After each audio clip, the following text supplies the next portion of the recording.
Kaya ang ating talata ay tingnan natin sa Matthew 6:33, Matthew 7:7 at Psalms 23:1. Nung aking pinag-aral-aralan, magkakakonektado pala itong verses na ito. Sa bagay, Bible interprets Bible. Old Testament is always connected and cannot be depart from or separate from the New Testament. Ano po? Talagang babalik at babalik tayo sa Old Testament. Tingnan muna natin ang Matthew 6:33. Ang sabi, datapot hanapin muna ninyo ang kaniyang kaharian at ang kaniyang katuwiran at ang lahat ng mga bagay nito ay tawang idadagdag sa inyo. Matthew 7:7. Magsingi kayo at kayo'y bibigyan, magsihanap kayo at kayo'y mga kasusumpo. Magsitok-tok kayo at kayo'y bubuksan. Tok-tok pala yung ano. Psalms, awit 23:1. Si Yahweh ang aking pastol, hindi ako magkukulang. Ano po? O hindi ako mangangailangan. So, ang verse goes like this. Seeking His kingdom and righteousness. Diba? Bago tayo manalangin, pakinggan niyo ba yung kwento ng nagpatawag sa isang kaharian. Pumunta yung mga mamamayan, bubuksan yung kaharian at kunin nyo ang lahat ng gusto nyo. Ang lahat ng makukuha nyo ay inyo. No, hari yun. Hari yung pinag-uusapan natin. Kunyari, kayo mga mamamayan. Sino dito yung pupunta? Taas ang kamay. Apat lang iba talaga busy. Dito, 8. Talagang marami pa rin busy sa inyo. Parang hindi naniniwala sa mga kaharian. Ano po? Mas naniniwala sa politiko. Dito, sino pupunta sa kaharian? Mga anayahan. Okay. Dito, okay. Anong gagawin niyo doon? Yung modern na approach, anong gagawin niyo pagdating niyo doon? Nakakita niyo ba kayo ng kaharian? Kahit pansin na kaharian, nung pumunta kami sa Hong Kong, di ba meron din yung sa Disneyland yung kaharian, yung castle. Kahit na parang totoong building, pero kahit na gano'n, nakaka-amaze. Di ba? Nakaka-amaze ang dating. Ganito pala yung kaharian. Ang ganda, di ba? Ang daming matataas na, matitilos na mga tore. Di ba? O ngayon, anong ginawa namin? O kayo, anong gagawin nyo kapag nakakita kayo kahit pansin na kaharian? May picture. Ano pa? Tama, magpipicture. Ano pa? Magbibidyo. Tama. Ano pa? Wala talagang gusto pumasok. Maghahanap ng mabibili. Pati kaharian ngayon, may tindahan sa labas. Marami talaga, moderno na yung mga kaharian. Ano ba gagawin nyo? Hahanapin yung may-ari. Ang dami, may mga stockholder siguro ng kaharian. Ano ba? Mamamahinga sa kaharian. Ano ba? Iikot-ikot sa kaharian. O, ikutin yung buong paligid ng kaharian. Ano ba gagawin nyo sa kaharian? O, pakiramdam nyo, yung papakiramdaman nyo, sana ano? Sana isa kayo sa hari. Ang dami pa ng hari dapat doon. Sana isa kayo sa nakatira sa kaharian o naninibig sa kaharian. Naiisip nyo kaya yun? Nag-i-imagine kayo ng gano'n? Diba? Ano pang naiisip nyo? Sino kaya ang hari? Ano kaya itsura nung hari? Diba? Ano kaya ang ugali nung hari? Diba? Ako yung parang pansin lang yun, hindi naman naisip ko eh. Kasi sa dami ng kwento, di ba? Nung gabi na, sila na ilaw. Alam niyo yung castle na yun? Yun ang nagiging screen eh. Hindi palabas mismo sa castle. Matutuwa ka. Hindi nakapala yung itsura, yung kulay ng castle. Sa lakas ng ilaw ng projector na ganito, nagiging siyang sinihan yung buong castle. So habang may kanta, ano lahat ng mga istorya ng Disney. May Cinderella, tapos maaayo ka dahil yung kanta. Tapos sa likod may background, mga fireworks. Ano lang yun pinoproject lang pero nakakahangat. Lalo pa siguro yung totoong kaharian. Okay, bukas na. Binigyan ko lang kayo ng idea. Bukas na ang kaharian. Anong kukunin nyo doon? Kung bibigyan kayo. Kaya, titignan na natin. Bawa pasok kayo. Imagination na. Ano kaya nakita nyo sa loob ng kaharian na pwede nyo kunin? Dahil sila ng diamond. Mga bato, saan kayo nakalagay yun? Alam na alam nyo, ha? Ang ganyan. Ha? Kayo, ano kukunin sila? Mga bato kukunin, mga mahalagang bato. Kayo, ginto. Mga ginto, siguro mga nasa damit. Tutunggapin nyo yung mga sa gilid ng mga mesa. Ang mga pinapakuhan na nga eh. Siguro, nag-ano ni Hari, baka ayaw niya na maging Hari. Talagang, kunin nyo nila ang gusto nyo. Kayo, ano kukunin nyo? Ay, wala kayong dalang pagtungkap. Wala kang kayong kukunin. Ayaw kukunin tela, damit, kaya, kapa. Wala kayong kukunin. Silya, wala. Nahihiya na sila. Ay, nakita kayo ng mga kasama nyo. Wala kayo, nahihiya pa kayo. O, sige. Nahihiya naman itong mga ito. Nahihiya, napapayo ko eh. Kaya na kukunin nyo. Salamin. Mirror na. Mirror is no white, siguro yung kukunin nyo. Yung mga discourse niya, mirror. Ayan. Ano kukunin nyo? Upuan. O, siyempre naman. Okay, balik tayo dito. Ano kukunin nyo? Sandata. Siguro marami kang kaaway. Sandata daw kukunin niya. Di ba may mga ganun doon? Kukunin nyo na yun. Di ba? Ano ba kaya nandun? Yung mga damit nung may asawa yun eh, namatay na. Ang damit ng reyna, di ba? Damit ng prinsesa, damit ng prinsipe, damit ng kawal. Marami kayo pwede makuha doon, di ba? Oo, kaharian yan eh. Buti na lang, walang nagamit sa mga pagkain. Kaya yung pagkain, sabi ng mga mabubulok na. So okay na. Sasara na ha. Sasara na, wala na kayong kahapon na kukuhain. Wala na. Doon sa kwento, yung bata, kinuha na lang lahat. Hindi nakaalam yun. Kinuha na nilang lahat. Pero yung bata, sabi, uy! Te, bakit anong ginagawa mo dyan? Bakit di ka pa kumuha? Maubusan ka na! Ano yung curious yung bata? Sabi ng bata, sino bang gusto mo kunin? Sino ba hinahanap mo? Nasa ba? Yung hari. Eh, ba't mo pa siya hinahanap? Kasi gusto niya ang kunin yung hari. Di ba? Kasi yung hari ang may karapatan, kung sakali naubusan siya, naku, mahal na rin, wala talaga akong nakuha eh. Hoy, balik niya yan. Di ba tanto? Parang pwedeng gano'n ah. Kaya ibig sabihin, pag yung hari talaga ang nakuha mo, ay wala ka nang hahanapin pa. Nasa kanya lahat. Pagkaano niya yun, di ba? Sa kanyang command, pwedeng mangyari yung bagay na hindi mo inaasahan. So, nagtanong na ako, pero may tanong dito, sabi, do you seek Him? Hinahanap niyo ba ang Panginoon? Why?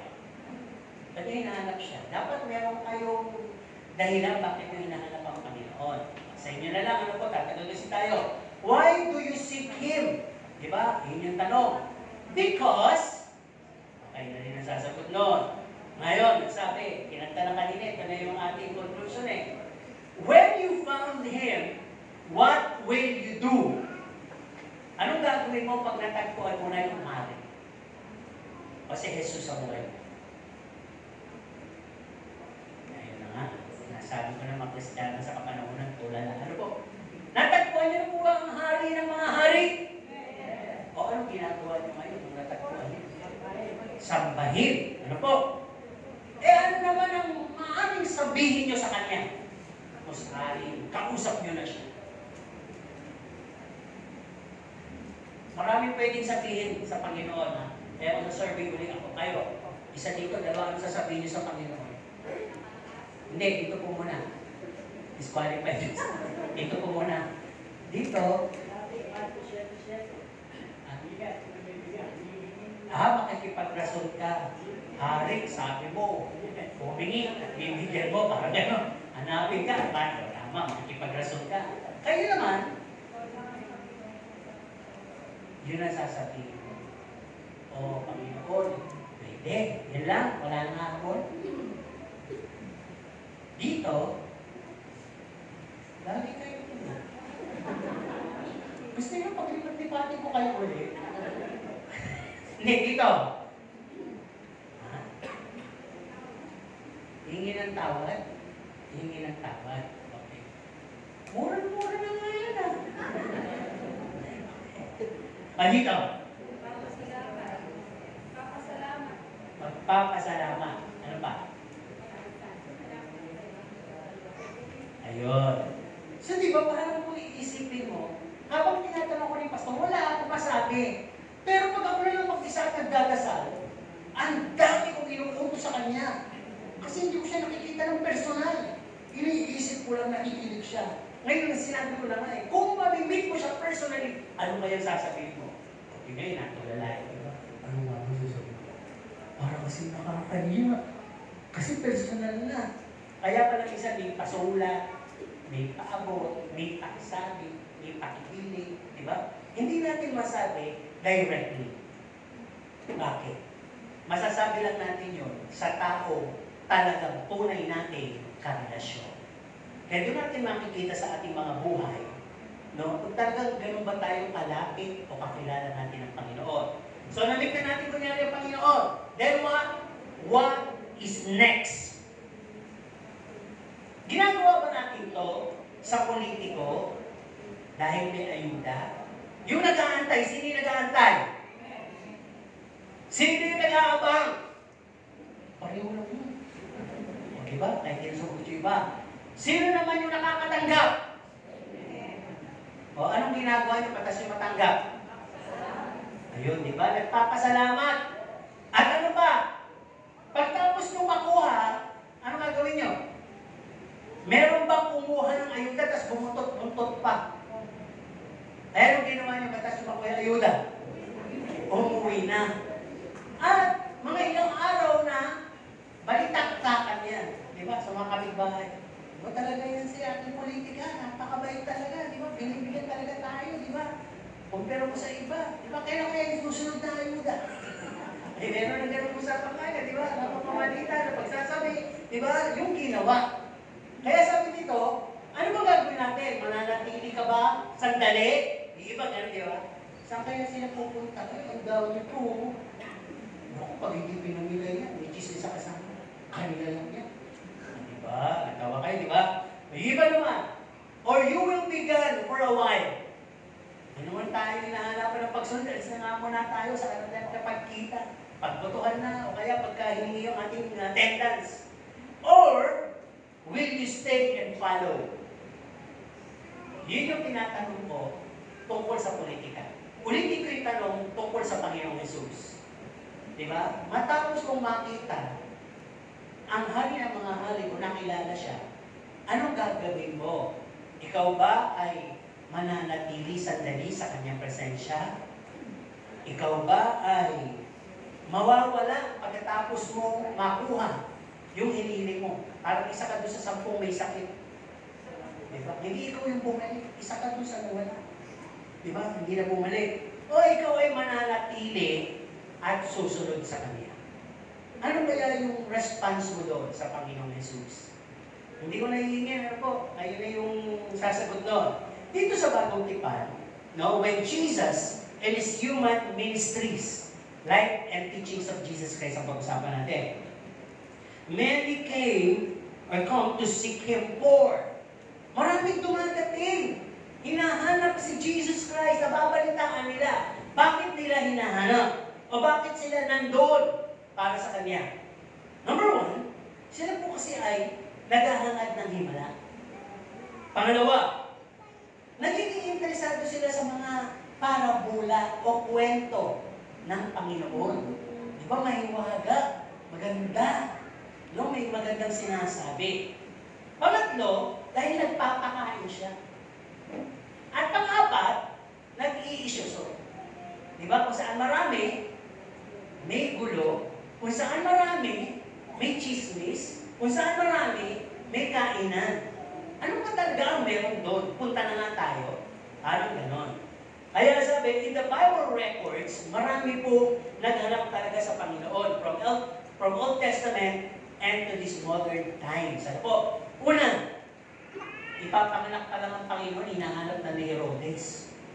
Bakit kaya hinahanap ni Herodes ang isisilang na sanggol? No? Kumbaga sa 1 August pa lang, di ba? Malapit na yung Burr months, hinahanap niya na kung saan isisila yung tagapagligtas. Dahil nga sabi, napapalitaan niya na ito ay magiging hari. Kaya, out of anger and envy and jealous, pinapahanap niya ang sanggol na tagapagligtas para ano? Para patayin. Kaya niya hinahanap. Dito naman, yung tatlong matatalino, yung 3 magi's, kung tawagin nga ikatlong hari, hinahanap din nila ang Panginoon o yung baby Jesus. Bakit nila hinahanap? Hinahanap nila para dalhan ng kaloob at sambahin Panginoon. Ano po? Dito sa New Testament, audience and significant characters or people, mostly hinahanap ang Panginoon dahil doon sa sinabi ko kanina. Gusto ng kagalingan, gusto ng pagkain, gusto ng himala, at isyoso lang na hinahanap. Eh sa ating moderno kaya, tatanungin ko kayo, tinanong ko na kanina pero paulit-ulit. Kung sakasakali, yung pinaka-top 1 answer, bakit mo talaga hahanapin ng Panginoon? Lalo-lalo na kung nasa iyo na ang lahat. Bakit hahanapin mo pa siya? Para ano? Di ba? Para pasalamatan. Yun na lang talaga yung pwede natin gawin eh. Para pasalamatan. Hanggang doon lang ang kaya natin ibigay. Tama po ba? Pero nagagawa po ba natin yung pinaka-tamang pasasalamat sa Kanya? Di ba? Kaya kung titignan po natin, okay magagalit, Romans 3, 10-11. Sinabi diyan, dahil sa kapusukan ng tao, kahalayan ng tao, dahil sa mga binibigay ng mundo sa tao, wala ni isa na ang umahanap sa Diyos. Basahin nyo kasi, di ba? Romans 3, 10-11 sa bahay. Wala na naghahanap sa Diyos. Kaya napapahamak na ang sangkatauhan. Parang panahon ngayon, sabi nga nung nakausap ko sa bus, nung papunta ko ng SM, mami pala dito yun. Nakausap ko, sabi niya, parang iba na mga bata ngayon. Bata pa lang, marunong na sa social media. Bata pa lang, may sarili katwiran na. Parang bata pa lang, tatalino na. Samantala kami, nung high school kami, ang bubokang namin. Ang katawa, di ba? Parang ay mandali ng bata na yung resources niya sa paligid niya, sa cellphone. Di ba kaya lang, yun nga lang, ang kanyang utak, yung pag-iisip, apektado. Para hindi mo siya makausap ng normal. Magkakaroon siya ng tantrums, magkakaroon siya ng pangmusik, magkakaroon siya ng pagdidiman, magkakaroon siya ng anong bagay na hindi mo mawari. Kung saan niya nakita kung bakit nagkagano'n ng pag-ugali niya. Epekto po yun, no? Gadgets, social media, na nakakulat niya. Okay, balik tayo. Okay, magagalit at sinasabi ko. Tayo, kahit na tayo Kristiyano, we just assume. We seek God to worship, we seek God and say, thank you, Jesus. We seek God dahil may sakit tayo, at pakiyawan natin yung mga kantang kinakanta natin. Pero yung mga kantang to, minsan na-ano ko na-intriga ako. Ganito yung lyrics ng kanta na to eh. Kung favorite song nyo to, kantahin nyo lang, pero panindigan nyo, ano ba? Sabi ng unang kanta, ikaw ang hinahanap ko. Sabi ko kasi, gustong-gusto ko yung lyrics niya, pero yung tone, hindi ko gusto. Parang ang harot eh. Okay lang yun. Pananaw ko lang yun. Okay lang yun. Kung favorite song yun, okay lang yun. Di ba? Pero huwag na natin itong kantayin. Baka sabihin ko, nakakabot natin. Hindi. Sarili ko lang opinion. Opinion ko lang yun, di ba? Kaya kasi pag kinakatayin, napapagano na nga din ako eh. Napapagano na ako. Di ba kasi, di ba? Talaga na, may tiga pa tayo nung gumawa ng kanta na yun. Okay, tuloy. Ito pa, isang kantang maganda. Kung meron man akong 1,000 buhay. Ano susunod?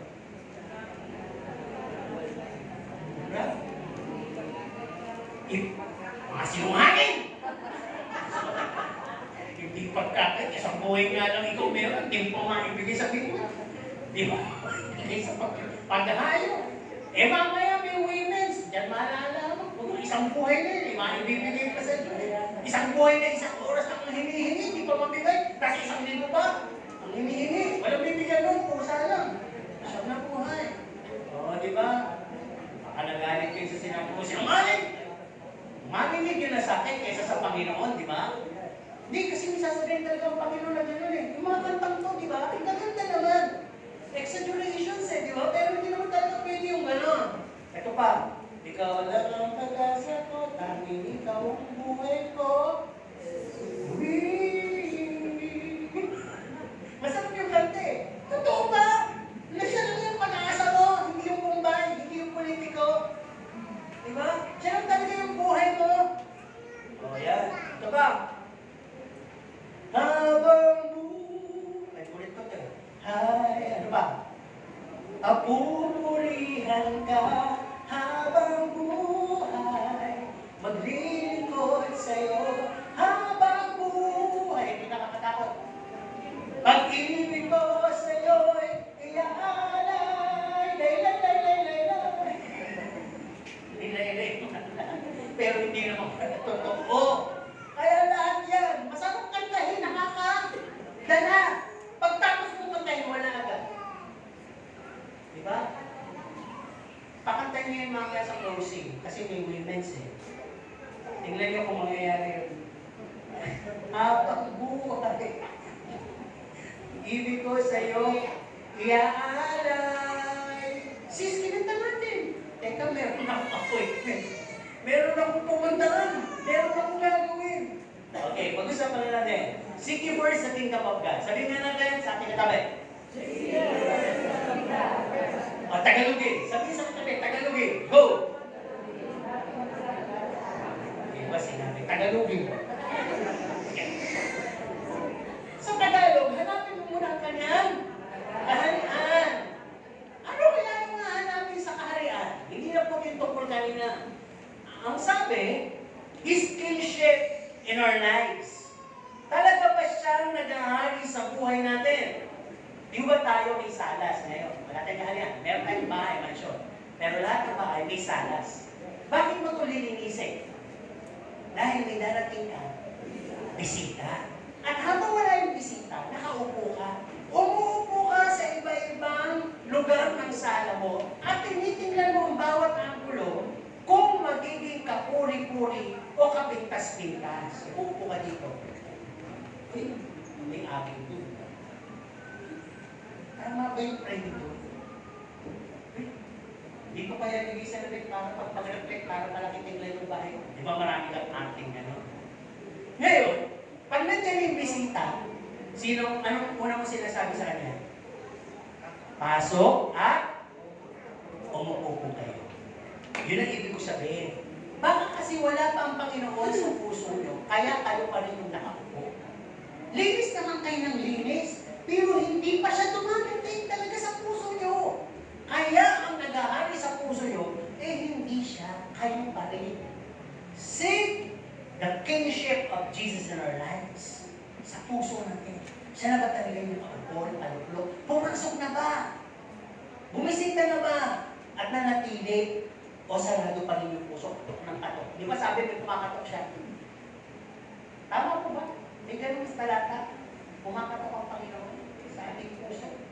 At pag siya'y pinapasok mo, siya'y papasok, maghahari, dudulang kasama mo at sasayo ang magpakailanman. Naku!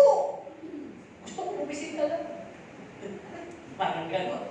Kung literal yung bisita at physical bisita yun, ayaw mo nang gano'n, di ba? Dagdag, ano yun? Dagdag papainin. Siyempre, kung kumukonsumo kayo sa kuryente, dagdag kuryente din yan. Siyempre, may sariling kwarto yan. Gagamit ng mga kasangkapan. Mahirap yun. Maganda, isang linggo lang, okay. Pero kung titira sa'yo, wala namang ambag. Deposit pa. Nakainis. Pero Panginoon, hindi Hindi siya pusit. Ngayon, ang sabi dito, seeking His kingship in our lives. Ang sabi, letting Him preside. Ang Panginoon na ba talaga nagpre-preside? Ano ibig sabihin ng preside? Parang presidente. Anong ginagawa ng presidente? Siya yung nag-decision, siya yung nagpre-preside para sa ikabubuti ng bansa, bawat bansa na kanyang pinamumunuan. So, ang Panginoon na sa buhay mo, nakaluklok na ba? Nagpre-preside na ba? O ikaw pa rin yung nagpre-preside kahit nandun siya? Ano sabi natin sa bisitang gumagawa sa mga natin?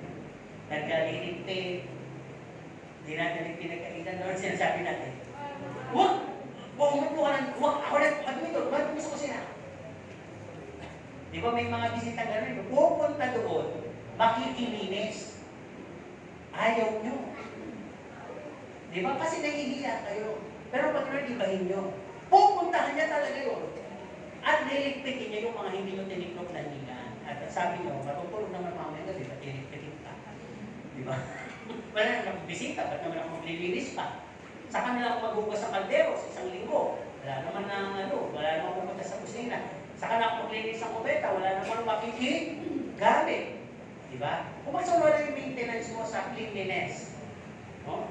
Kaya ang sabi dito, cleanliness is next to totoo naman yun eh. Yung pagka ang Diyos ay malapit sa'yo, malinis ka sa buhay mo. Banal ka ibig sabihin. So parang ganun, pag lagi mo expected na may darating, ay talagang laging malinis ang tahanan mo. Ang lahat ng area ng tahanan mo, ganun din dapat sa puso. Dahil lagi tayong tumatawag sa Panginoon at ang Panginoon nag-roam around sa lahat ng bahagi ng ating buhay. At huwag tayo mahiya, patuloy niya ito, nililinis, nililigpit. As spiritually speaking, patuloy niya tayo binabanat. No? Seek first His kingship in our lives. Naipapanalo niya na ba lahat ng mga battles ninyo? Problema nyo, trials nyo, persecutions nyo, weaknesses nyo, wickedness nyo. Napapanalo na ba niya? O nananatili pa rin kayong talunan at sinusumbatan niyo siya. Yun pa rin dapat natin hanapin. Kasi kung siya nakaluklok doon, spiritually speaking, tuloy-tuloy yung progreso. Maghahari siya, mag-preside siya, at ipapanalo yung battle sa buhay mo. Di ba? Ngayon, ano bang isisig natin sa kingdom? Yung role natin. Kung may hari, ano kaya ang gusto nyo maging role sa loob ng kingdom? Sige nga. Kayo, ano kayo ng hari?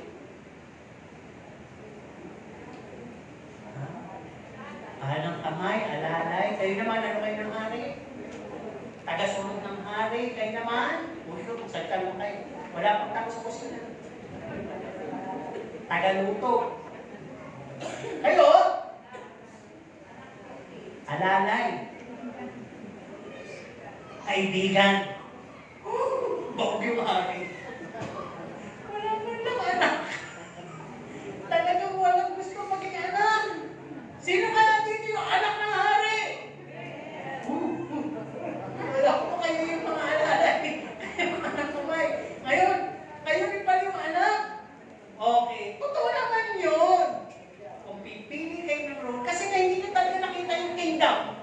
Kaya kayo nangangapa kung kayo ba'y alalay, kung kayo tagasunod, kung kayo tagaluto, o kung kayo bisita ng hari o kawan.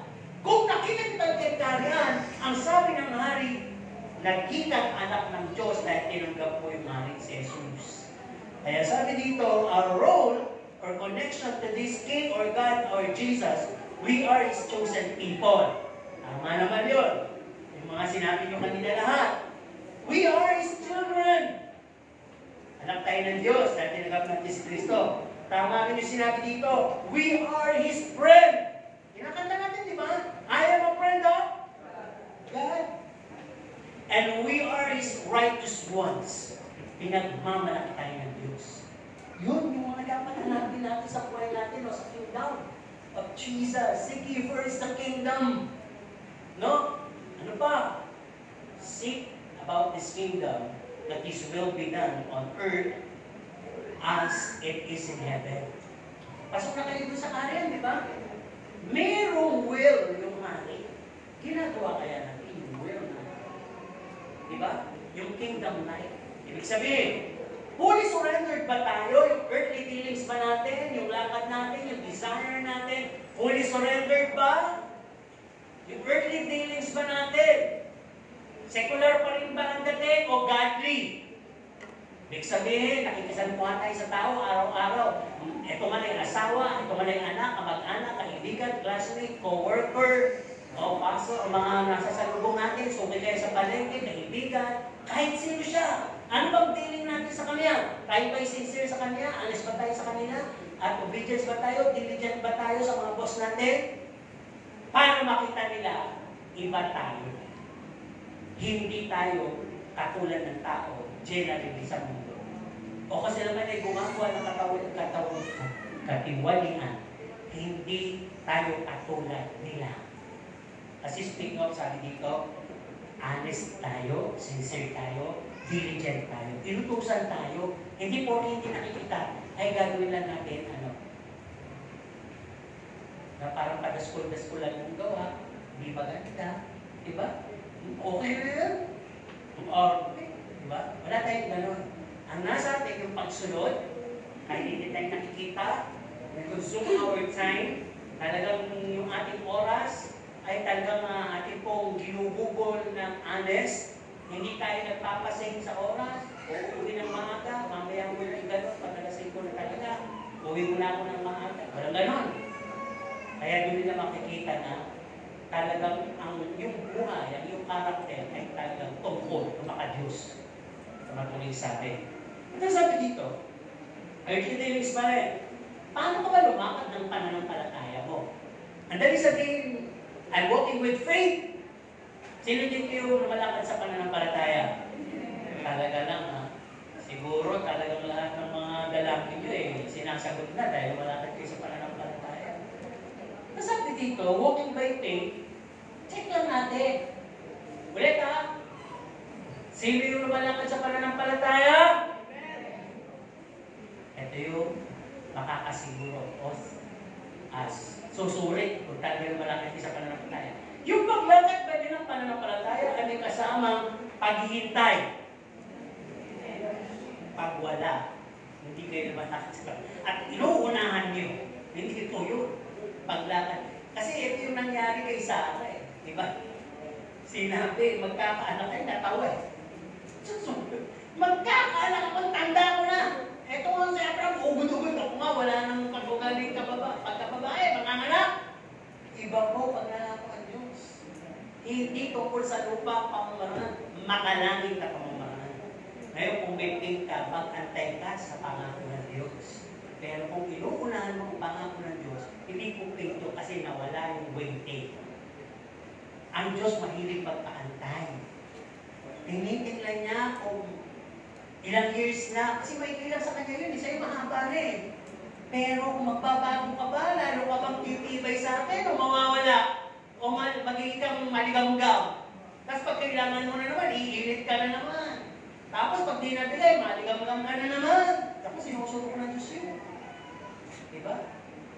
Huwag kayo makipaglaro, hindi na makipaglaro ang Diyos. Kayo mapapagod, ang Diyos hindi mapapagod. Diba? Tuloy tayo dito. Ang sabi diyan, ang inyong ang faith ay talagang inilalakad nyo not by sight. Hindi sa nakikita lang. Dahil sabi ko talagang hindi sa nakikita lang. Ang dali po tayo i-distract ng mundo. Ipapakita ito sa iyo para makonvince ka. Ipapakita ito sa iyo para ma-easily distracted ka. At ang nangyari yun, sira ang faith mo. Pero pag pinakita na sa iyo yun at hindi ka naantig, ibig sabihin, lumalakad ka talaga sa pananampalataya. Okay? Ang desire mo, dito pa rin sa kingdom living, no? Seek ye first the kingdom. Ano ba desire mo sa Kanya? Is it to know Him more? Is it to be near and get in touch with Him? Yung ba? To follow His advocacies, to follow Him, to serve Him, to offer Him, to be with Him, and no longer be separated, to be like Him, holy, righteous in all your ways. Pag nakita mo yun, you really are seeking His kingdom. Pag nakita mo na sa buhay mo yun, nakita mo na talaga yung kingdom. Nakita mo na. Nakapasok ka na sa kaharian ng Diyos. Nakita mo na. Yun yung first part ng Matthew 6:33. First part pa lang, di ba? Dami ng revelation. Second part. Seek ye first the kingdom of God. Second part is, and His righteousness. Ang daling sabihin yung righteousness. Ano ba yung righteousness? To seek and know His righteousness means holiness. Actually, yung holiness imparted na sa atin. Binigay na, pinahagi na. Kaya nga, pinapayagan na tayong makipag-partake nito, mga simbolo. Nung sa Old Testament, mahirap yan. Mahirap pumasok dyan sa palatuntunan, standard, qualification ng holiness. Pag hindi ka holy, consume ka, patay ka, sulog ka, mamamatay ka. Yun nga ng paghawak ng kabanang tipan, yung Ark of the Covenant, di ba? May hindi ka dapat, nagmamalasakit lang. Hinawakan dahil mamamahulog, mamatay. Yung papasok ka sa walis of holies, at hindi ka dapat, mamamatay ka. Yung nag-aanay na pare, na hindi ka dapat, mamamatay. Sinada Babiho na anak na ni Aaron, na pinapabura ng Diyos, nagsindi ng unauthorized fire, namatay. Yun yung kabanalan ng panahon ng Old Testament. Pero ngayon, pinapahanap na kasi madali na. Actually, binigay na. The moment na ni-receive mo si Jesus Christ, you are redeemed by His blood, you are washed by His blood, you are covered by His blood. Kaya sabi dito, holiness is being imparted. Pero ang tanong, natagpuan mo na ba sa buhay mo yan? Dahil kung natagpuan mo na yan, ang magiging layunin mo na is to imitate Christ's character. Sunod-sunod na yan. To forsake our sin and evil practices, weaknesses, and go for righteous living. Sunod-sunod. Di ba sabi dito, magpapakabanal ka, hanapin may katangian ni Kristo, at gusto mong iwanan ang karumihan, kasamaan, kasalanan, at mabuhay ng sakdal. At sabi dito, to let our righteousness remain. Nananatili yung kasakdalan sa'yo, sapagkat habang tayo nabubuhay, ang taret ng kasamaan hindi tumitigil. So if you're seeking righteousness, it should be constant always. Dahil sa isang tingin mo, pwede ka magkasala. Sa isang narinig mo, pwede kang magkasala. Sa isang naramdaman mo, pwede kang magkasala. Kaya moment by moment, this righteousness should be maintained in our lives, continuously killing the old self within us. Patuloy niyang susunugin yung lahat ng mga di makatuwiran, di makabanalang bagay sa buhay mo. Actually, sabi ng Panginoon, nasa iyo yun. I made you a righteousness to God. Ginawa kitang sakdal sa mata ng Diyos. Dapat makita mo ito sa may mga talata para ano sabi. No? Yung pinalaya ng anak ay manaya ng lubusan. Nakita mo na ba yung righteousness na yun? Do you seek for that? Na nasa iyo na nga yun eh. Dahil yung righteousness na yun, when you seek it, ay sabi, you're gonna have a powerful life. Sabihin nga natin, I want a powerful life. Pag sinabing powerful life, no, is a life to live to show the world. Ano pwede mong pakita sa mundo kung talunan ka? Ano pwede mong pakita sa mundo kung makasalanan ka? Gagayahin ka lang. Dahil ipakita mo yung kakaiba. Yung may kapangyarihan to transform them. Yung makita, bakit ikaw iba? Bakit ikaw honest? Bakit ikaw tapat? Bakit ikaw sincere? Bakit ikaw diligent? Bakit ikaw pag-alam? Bakit ikaw humble? Bakit ikaw iba? Ay, kaya pala, si Jesus ang pinamumuhay mo. Righteous in all His ways. Ano ganyan? Diba? Kaya kung titignan po natin, powerful life to live like Jesus. He resisted 3 attempts of temptations from Satan. May 3 attempt na tukso sa Panginoon na makita natin sa buhay natin na gano'n din ang ginagawa ng tao. Ano yung 3 tukso? Tinutokso ang Panginoon sa material needs, tinutokso ang Panginoon sa kanyang overconfidence, at tinutokso ang Panginoon sa worldly pleasure. Diba? Kaya nung tinutokso siya tungkol sa material needs, ang sabi niya, hindi lamang sa tinapay. When we say bread, it's all of the things in the world. Yung kailangan mo kumain, kailangan mo maging ayos sa buhay, kinakailangan mo yumaman, kinakailangan mo magsikap, kinakailangan mo ng magandang kinabukasan. All of that is bread. Diba? Kaya sabi ng Panginoon, hindi dyan nabubuhay ang tao, kundi sa salita. Ibig sabihin, hindi siya mabubuhay sa pangangailangan sa sarili sikap niya, kundi kailangan niya si Jesus ang salita. Kailangan niya si Jesus para mabuhay siya. Kaya sinabi ko, di sa lahat ng namumutawid sa bibig ng Diyos. Yun ang paniwalaan niya. Ano ba? tinukso siya sa pagiging overconfidence. Ito hindi nakikita ng mga Kristiyano, yung marami. Ay, parang anak ako ng Diyos. Kaya, hindi ako pababayaran ng Diyos. Hindi ako susubukin ng Diyos. Hindi hayaan ng Diyos yun dahil siya mapapahiya. I-receive na kayo pang gano'n, di ba? Hindi hayaan ng Diyos na mangyari sa akin to dahil siya mapapahiya. Ba?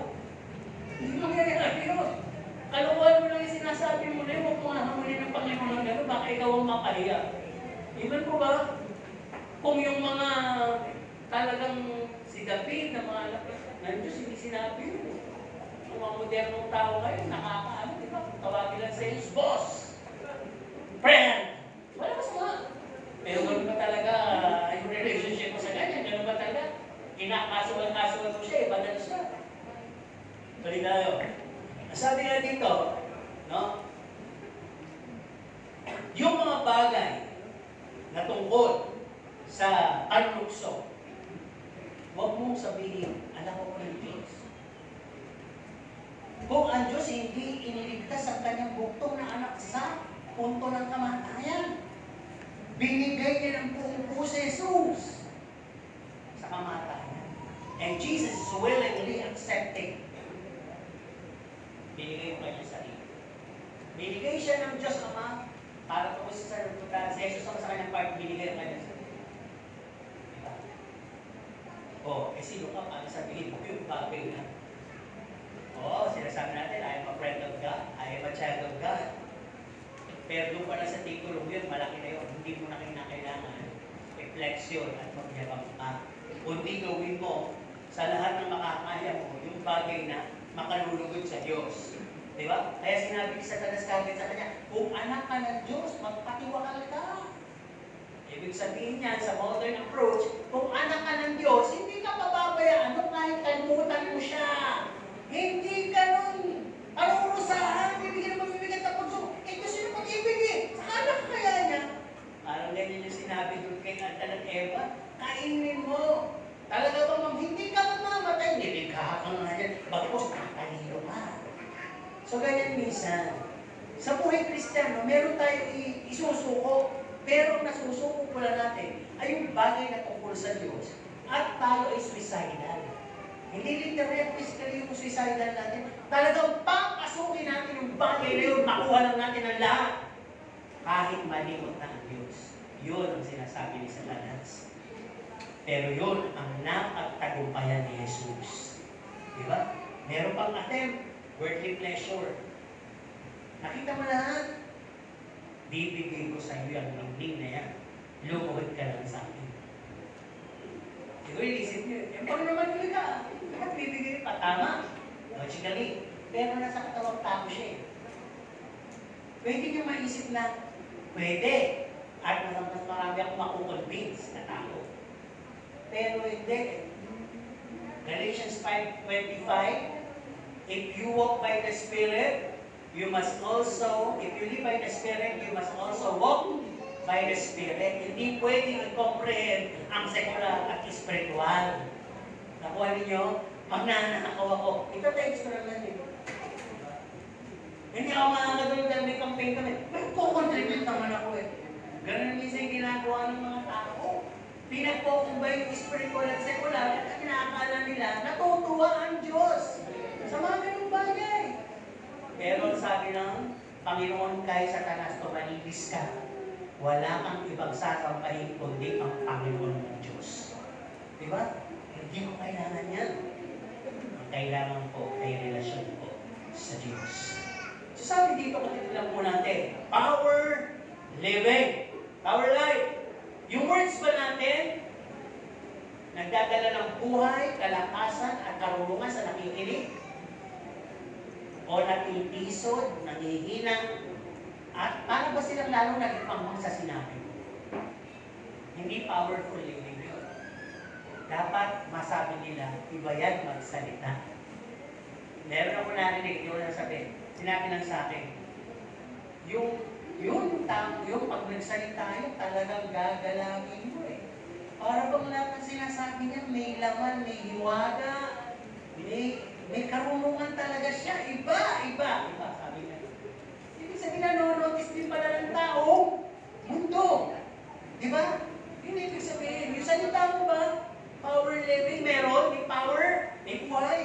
O yung action mo. Action mo, it should be gentle, high in tolerance of pain and hurts, and self-control.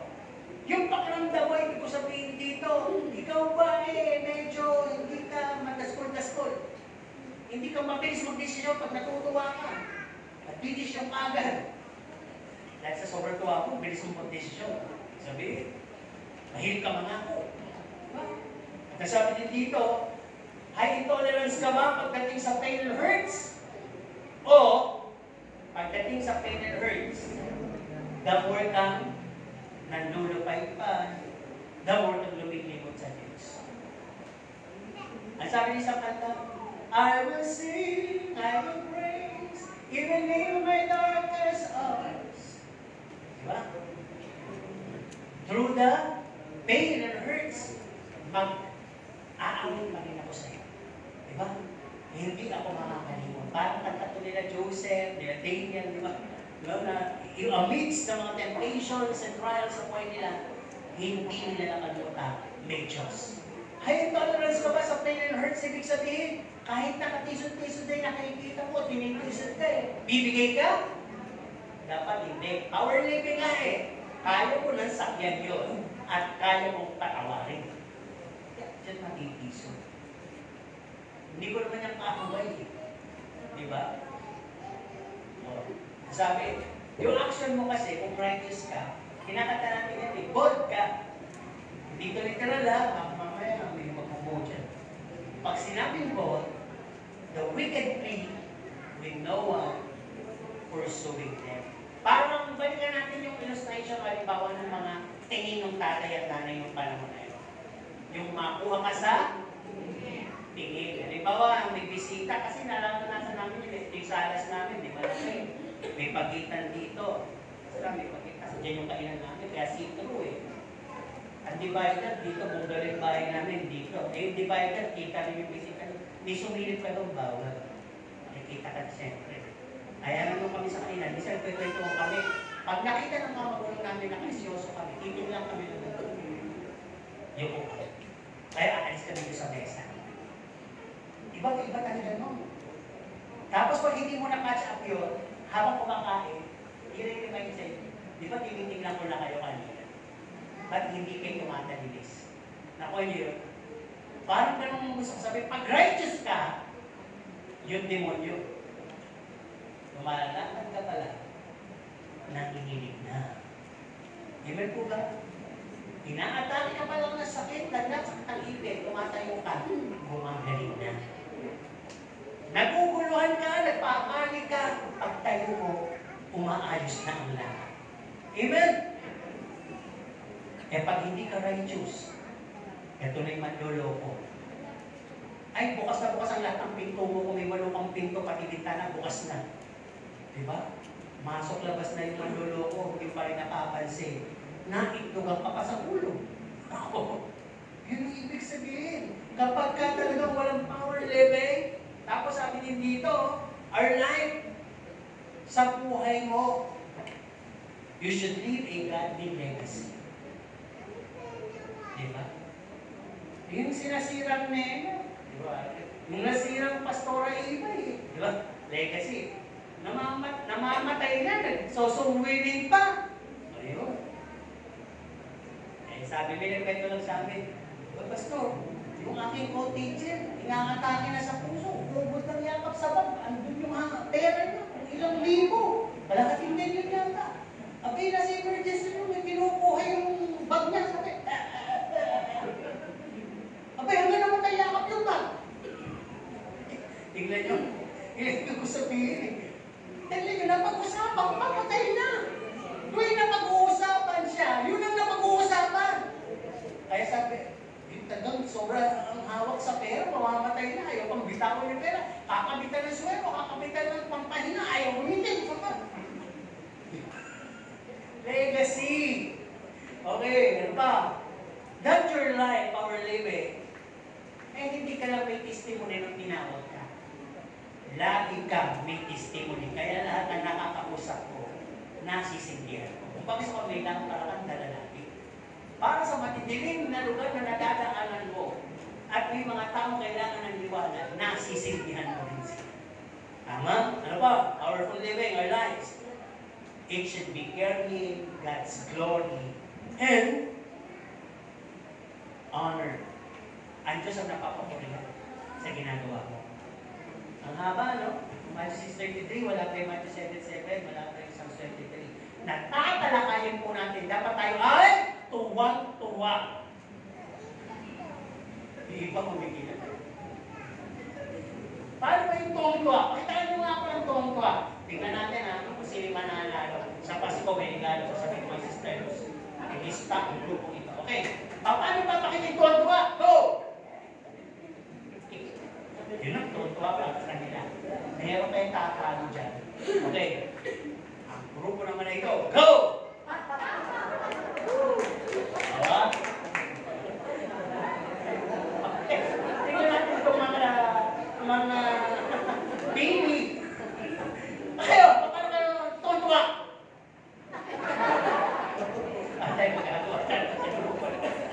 Itong grupo na to kasusunod na linggo. Ayaw kong tabi-tabi ko May kinakahawa ng katahimikan Parang kayo magagay, parang dumaan ako dito sa simbahan, dumaan ako sa palengke, dumaan ako sa simenteryo. Ito kaya ano? Paano ito tuwa? At dumaan ako sa tayaan ng loto. Hindi, bawal yun Para ma-illustrate yung pakatuwan-tuwa. Okay? Tama naman yun Di ba sabi nga dito, yung tuwang-tuwa ka dapat. Dahil ang salita ng Diyos ay buhay. At habang nakikinig ka, nagdadagdagan ka ng ayun, doon na tayo sa part na yun. And all these things shall be added unto you. Kung tuwang-tuwa ka sa isang oras na nakaraan, magkantay ka pa sa 2 oras. Tama? Oo. Hindi mo matutuwa, nakaupo lang kayo dyan, lamig-lamig, kung nakatayo. Ang lamig, ako mga bato, medyo sumasakit na. Okay, ito ba ang sabihin? All these things shall be added unto you. At sabi nga, once we successfully find, yun yung kinanta natin kanina yung conclusion na yun natagpuan mo, nung natagpuan mo si Jesus, natagpuan mo at inibig mo. Tama, di ba? So sabi dito, once we successfully find His kingdom and righteousness, it says, yung mga tinalaki natin kanina, lahat yun, idadagdag sa'yo. Parang di matanda na yung power living, idadagdag sa'yo. Yung sonship, idadagdag sa'yo. Yung blessing, idadagdag sa'yo. Di ba? Yung tinatawag ng panahari sa puso, idadagdag sa'yo. Yun ang idadagdag at hindi material things. Kaya tanggalin nyo sa isip nyo na kailangan ko unahin ng Panginoon dahil may exam ako. Kailangan ko unahin ng Panginoon dahil may business ako. Kailangan ko unahin ng Panginoon dahil meron akong hihingin. Mali. Spiritual ang context ng talatang yun, ang idadagdag sa iyo ay spiritual day. Yung bagay na nauna, the kingdom and the righteousness, it will be added unto you. It sounds like finders, keepers. Diba? Yung makita mo, sa'yo na yan. Okay. Elaborate natin. What is added in our lives now? No? The God of all universe and has become our Father. Di ba yung pala? Yung anak ka lang ng presidente, may say ka na. May anak ka pa ng Diyos. Di ba? Dapat ma-magnify sa iyo. Pag sinabing magnify, kung may magnifying glass ka, yung langgam na gano'n, na tordo, medyo ganyan kalaki. Kaya dapat ang tingin mo doon sa title mo na anak ka ng Diyos, ma-magnify sa buhay mo yun. Di ba? Ang laki dapat ang tingin mo doon sa salitang anak ka ng Diyos. Di ba? Yun nga lang sabi, patay kang bata ka, takot na takot ka Di ba? Mas matakot sila pag sinabing, anak ng Diyos siya. Di ba? Sino dito ang anak ng Diyos? Hindi mo naman natakot. Para walang authority yung claim di ba? Tanongin natin ulit, sino ang anak ng Diyos? Dapat ganyan. Uy, lumabas si Satanas, kapit na yun. Di ba, parang nalunto. Nung lumabas si Satanas, ang ibig sabihin ko, maraming nagising. Lumabas yung mga antok na espiritu, di ba? Kaya sabi nila,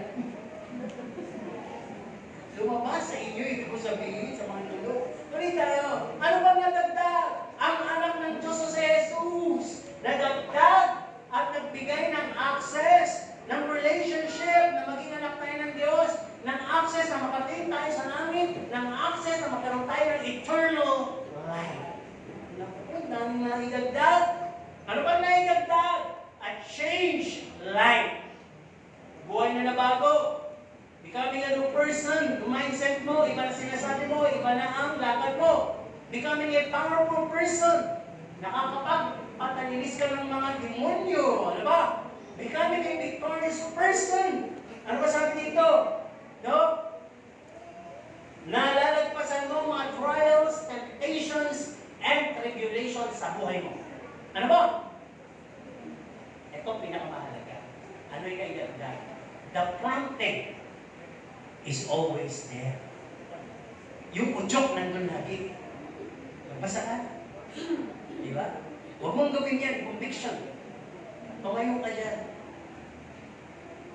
Magtagumpay ka. Yung mga ganyan udyok na nagagaling sa Diyos. So, andyan yung udyok na sumunod ka sa Panginoon, abutin mo ang iba, mabuhay ka may pag-ibig, pagpapakubaba, pagsunod, mabuhay ka at pakita mo kung sino si Kristo talaga sa'yo. Pag yan ang naibigay, then follow the spiritual nourishment, growth, mindset, longings, craving, lust, desires, wanting, lahat yun, spiritual. At lahat yun is all about God and Jesus. Yun ang masama. Naidagdag sa'yo fully spiritual things na ano ka na ang tawag dito na yung lagi ko sinasabi sa dasal yung nasakop ka ng buong kapangyarihan ng Panginoon Jesus. Na-conquer ka. So ano ibig sabihin nun? Papasok na tayo sa ika-4 na bahagi at huwag kayong mag-alala, wala nang ika-5. Ang sabi sa ika-4 na bahagi, Psalms 23. Sabihin natin sabay-sabay, The Lord is my shepherd, I shall not want. Ayan na yun. Pag nadagdag na pala sa'yo lahat, masasabi mo na, verse mo na to!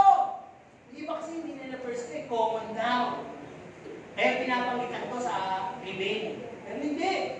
Pag ikaw pala yung genuine Kristiyano, natagpuan mo na si Kristo, ang kaharian, at ang katuwiran, verse mo na ang Psalms 23. Ibig sabihin, hindi ka na nagnanais pa ng iba sa buhay mo, kundi si Jesus na lang.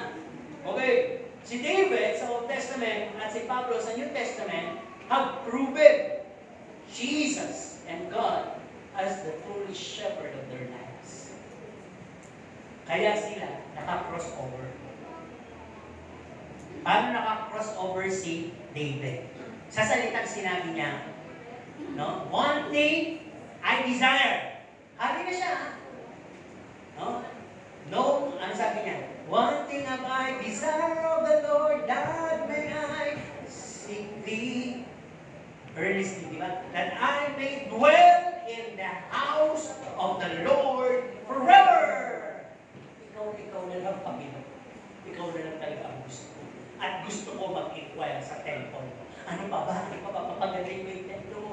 Ano pa ba? Ang sa templo mo, kabananan? Ano ba yung kagandahan mo? Gusto ko talagang tagmasdan to behold your beauty, the beauty of the Lord, and to worship you in your beautifulness. Yun ang nangyari kay David. Kaya siya nagpuri na, sabi ng asawa, naku, hari ka. At kaya nakapagpuri, nakakaya ka. Napipilan si David? Naka-crossover kasi si David. Kasi nakita niya kung sino ang Diyos. That Jesus or the God that He served win him a lot of battles in His life. Nagkasala siya, pero he was still called a man after God's own heart. Di ba? Pinatawad pa rin siya. Si Paul, paano nasabing na crossover? Binasura ko na ang lahat, sabi ni Pablo. Hindi ko na ito kailangan. Ang mabuhay ay maglingkod na lang kay Kristo at pag namatay ako, may papakinabangan ako. Nakatawid si Paul. Silang dalawa yung malinong na nakatawid.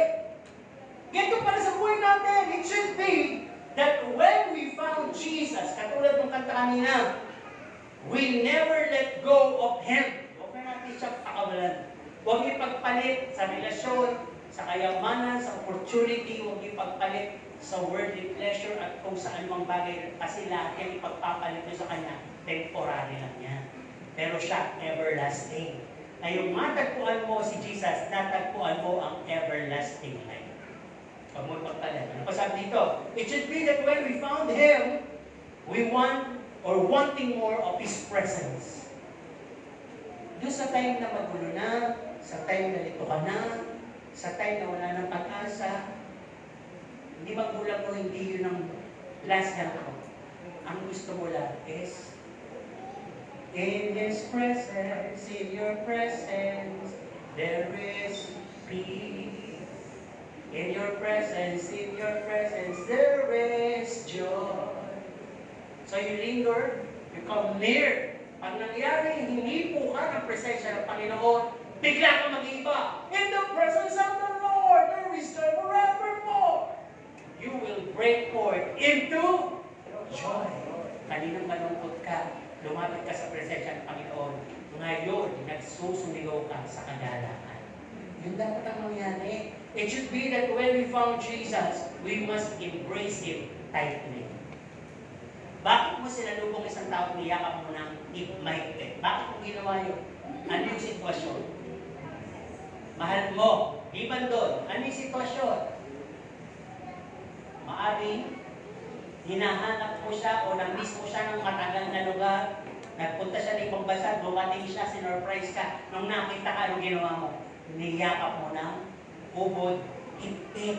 Ano ba? Bakit mo yayakapin isang tao? Dahil siya ay punong-puno na, kawalan ng pag-asa, awang-awa ka, at walang kumakalinga sa kanya, kaya yayakapin mo, gusto mo ipadama na, andito. So dapat ipakita natin, tama naman yung kanina, yung mahal na mahal mo. Yun yung gagamitin natin, kaya mo yayakapin ang Panginoon dahil mahal na mahal mo. Yakap mo ang Panginoon, kinakalabit ka ng opportunity sa kanyang Panginoon. Sayang naman yung opportunity. Hindi! Gusto ko yakap ang Panginoon. Milyon is na to. Hindi! Kailangan mo talaga ang Panginoon. Ang Panginoon, hihintayin ka yan. Ito, sayang naman. Diba? It should be that when we found Jesus, we're saying, Jesus, be mine, all. Kinakanta natin eh. Pero yung sarap ng kanta na yun, dapat yung talaga ang mangyari. Okay, halos dito. Bago tayo matapos. Ang sabi nga ng iba, hinahanap namin si Jesus para magkaroon naman kami na sinasabing religion. O makigaya rin naman, no? Sabi naman Christian kami. O hinahanap namin si Jesus dahil hopeless kami. Kailangan din namin ng kagalingan, ng healer. O hinahanap namin si Jesus dahil kailangan namin ng provider, ng blessing. Kaya namin hinahanap si Jesus. Kaya namin hinahanap si Jesus dahil marami kaming dasal. Dapat may tumugon. And mostly, nung mangyari po lahat yun, sabi dito, after granting all of these, many left Jesus. And they just come again if and when their needs arises. Babalik na lang uli ako pag wala na uli. Babalik na lang ako pag may sakit na uli. Hahanapin na kita pag magulo na uli. Hahanapin kita pag madilim na uli. Pero habang bine-bless mo ko, habang pinoprotectionan mo ko, just as the last message last Sunday, habang pinoprovide mo sa akin, it's just okay for me to stay for a while, then be gone, at babalik ako. Huwag niyo kalimutan ang istorya ng 5 mangmang na birhen. Nananatili naman ang una at umalis. Sabi, babalik. Pagbalik nila, wala na. Wala na. Okay. We must have this desire. Look on John 15:7. Ang sabi sa John 15:7, when you remain in me, and my words remain in you. Isipin niyo sa tanong, isa lang yun. Kung mananatili kayo sa akin, at ano raw, at ang salita ko, ang ibig sabihin na, kung ako ay mananatili din sa inyo, yung salita siya yun eh. Ask whatever you wish. Dito na nagkalituhan. Ask whatever you wish daw, bahay, kotse, pera, good health, opportunity. Hindi yun. Ang sinasabi ng Diyos, hindi yun align sa will niya. Yun yung inaalok ng demonyo. Kaya kung sa Diyos na hinihingi yun, hindi ibibigay. Kaya yung iba, tumatalikod sa Kanya. At lumuluhod doon sa nanunugsunod. Pero sabi nga dito, no, interesado kasi ang Diyos, no, pag sinabi niya, if you remain in me, susubukin kita, and my words remain in you. Kung kilala mo ako, parang meron ko ako tagay nasa sayo. Even how tiresome, kahit pagod ka na, kahit napakahirap ng sitwasyon mo, kahit wala ka ng pag-asa, kahit ang lahat ng dasal mo'y walang tugon, at kahit na parang malayo ako sa'yo, nananatili ka. Quote and quote, dahil sinusubok lang kita. Tama? Ginahayaan ng Diyos minsan maramdaman mo na malayo siya. Para hanapin mo talaga siya. Kasi minsan pag ramdam mo nandyan lahat, everything is alright. Wala ka talaga. Di ba? Halos sa panghuli natin, na mabilis ko lang babawin. Sabi lang dito, interesado ang Diyos, hindi sa demand ng mga prayers mo sa Kanya. Sabi, magdasal ka lagi. Mapapalapit ka sa Diyos. Hindi. Nagdadasal ka, kaya ka lumalapit dahil may need ka. Hindi ka nagdadasal as to nakikipag-usap ka sa Kanya. Pag sinabi nakikipag-usap, hindi ito yung hiling ka ng hiling. Ito yung nagsasabi ka ng mga praises, nagsasabi ka ng adoration, nag-appreciate ka sa Kanya, nagpapasalamat ka, at nagbibigay ka ng reason, kagaya ng mga nabasa ko sa salita mo, Panginoon. Papasalamat ko, parang ganito, bibigyan ko na kayo agad. Interesado ang Diyos sa perfect devotion. Yung hindi yung optional devotion mo, pag hindi ka napagod, sige, devotion ako. Pag hindi ako namamadali sa umaga, sige, devotion ako. Hindi, dapat may time ka talaga. Bago ka umalis, bago ka matulog, kausapin mo siya. Parang magulang, hindi ko naman nagkakamusta.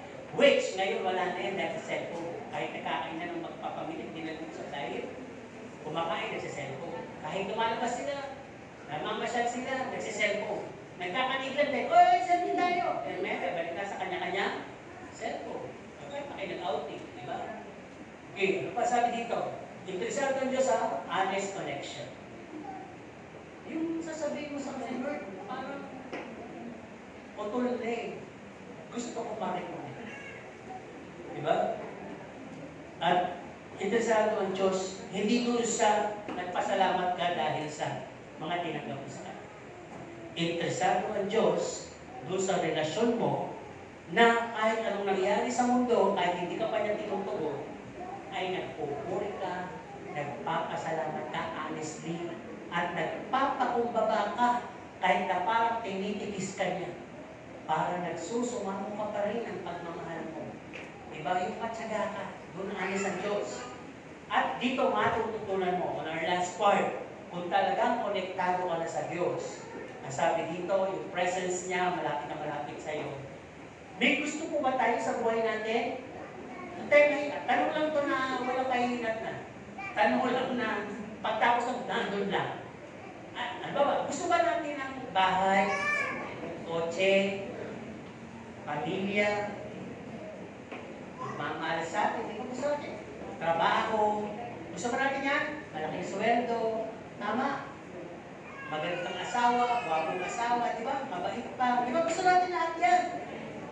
Mga mabubuting anak, magagala. Di mo ba gusto natin lahat yan? Tama naman. Pero sabi, pagka ikaw ay nasa Diyos, may matututunan ka, nababago ang gusto mo. Hindi mo na pala gusto ng kotse, hindi mo na pala gusto ng bahay, hindi mo na pala gusto ng kaibigan. Ang gusto mo ay maaalay sa gusto ng Diyos. Yung gusto ng Diyos, ang magiging gusto mo sa buhay mo. At doon ka pa lang magkakaroon ng peace sa puso mo. Papayapain. Dahil hindi ka makatulog, gusto mo ng kotse, wala ka naman pambili. Gusto mo nang magpunta kasawa, hindi ka naman naman pambili ka. Diba? Eh ngayon, kung talaga sa Diyos ka, iaalay ng Diyos yung gusto mo sa gusto niya. Pero masaya ka at the end of the day.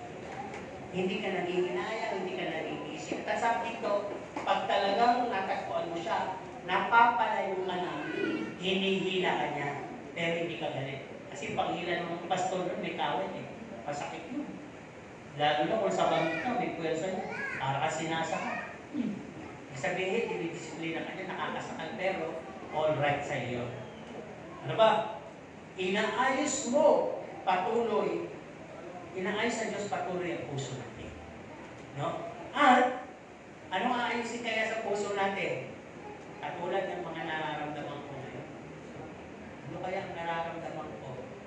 Ito, makikiramdam ako ha. Pag tumunog, ito yung makikiramdam.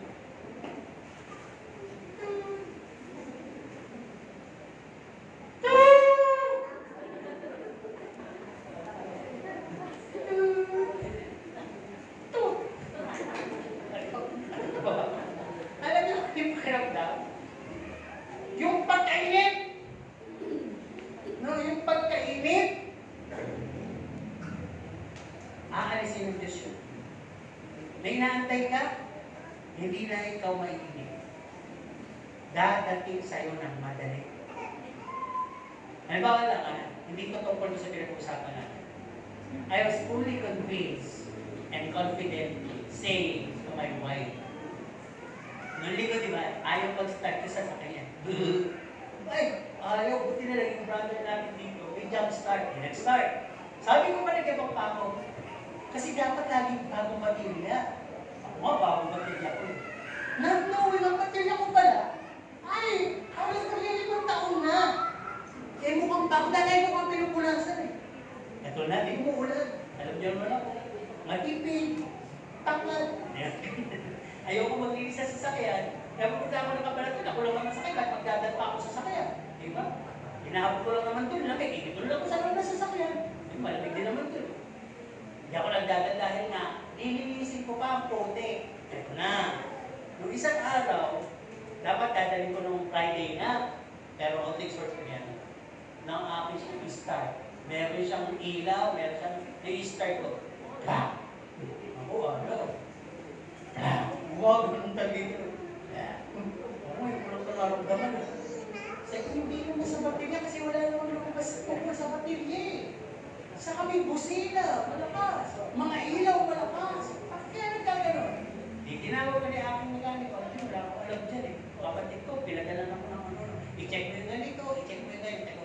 Sis, ang dami mong pinagalan. Ang mekaniko, ito ay kasano mo kayo na. Sis, baka nakuhin ka ng mekaniko. Hindi ako nalukuhin. Magkaibigan kami nun eh.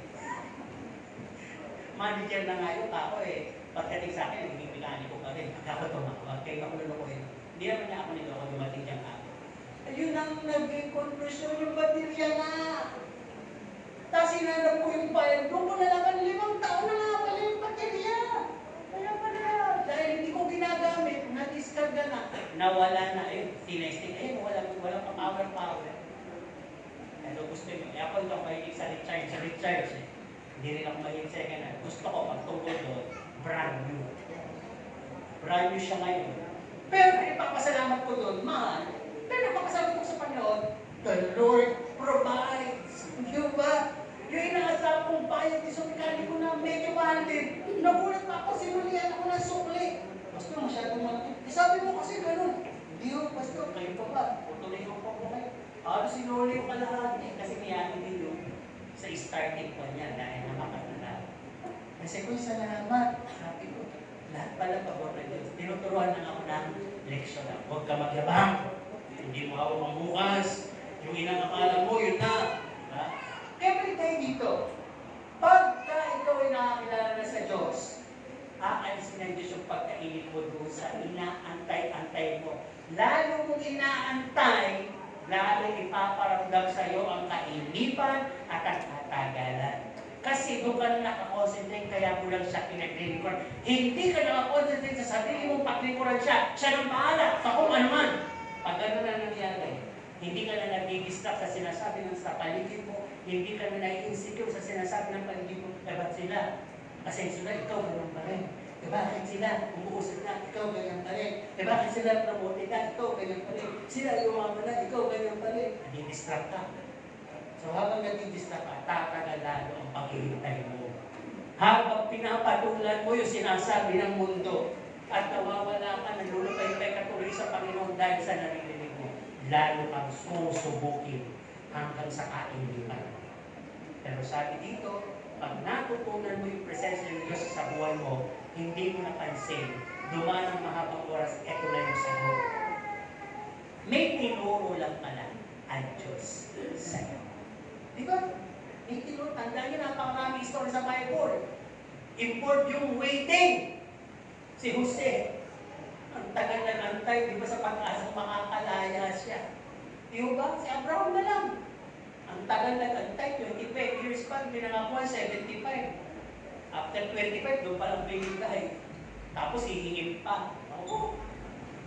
Yung hindi magagalit, hindi na si Abraham ay talagang mapagpasensya. Di ba? Okay. Kaya sabi nga dito, to remain and seek you first whenever I may be. Yan ang mangyayari sa'yo. Pag talaga nakita mo ang kingdom and righteousness of God. Kaya sabi ng Panginoon, conclusion, galing sa Panginoon to, for you never, I will be with you. And all the longings and your secret petitions will happen someday. For you never, ever leave, though I tested you. Kaya sabi dito, for you, masasabi natin sa Kanya, because Jesus, you never, ever gave up on us. Hindi mo kami sinubukan. Yun na lang ang gusto marinig na Diyos sa atin eh. Hindi puro ka na lang makamuntong bakit yung hinihingi. Puro ka na lang doon sa ikaliligaya mo. Puro ka na lang doon sa gusto mo mangyari sa buhay mo. Pero talaga ba? Ang nagsisimba ka, ang nagbibigay. Pero talaga ba, ganun mo ako makakaan? Talaga ba natagpuan mo kung hari sa buhay mo? Talaga ba yung kasakdanan nakita na binigay ko sa iyo eh. Pinapakinabangan mo ba? Iban ko ba? Ayos pa ba ang lahat?